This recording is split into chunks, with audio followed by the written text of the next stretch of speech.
When you're training and you don't have any time to sleep, you're like, dude, I'm just gonna rack out right now, like get some quick sleep.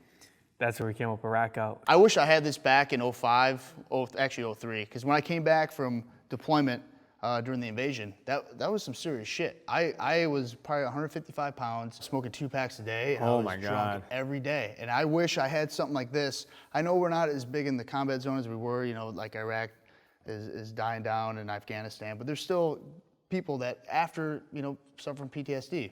Sure. I still have my issues, so it definitely helps and keeps you away from the whiskey. I mean, drinking whiskey is great and all, but not every night. Not every night. Not every night. You want to have something you can look forward to at night that's not alcohol.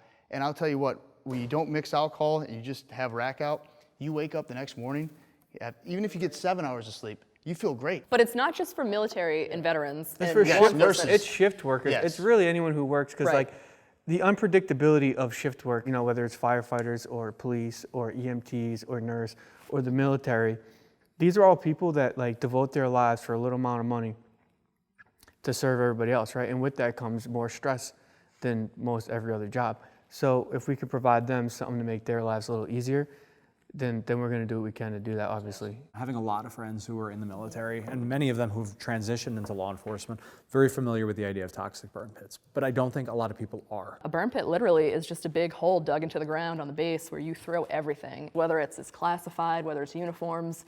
A lot of medical supplies were burned. I've heard a lot about depleted uranium, old shell casings being burned.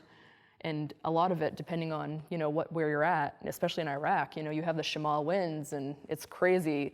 It just sits in levels on the base. Here we are. We're able to liberate countries, right? We're able to save people all over the world.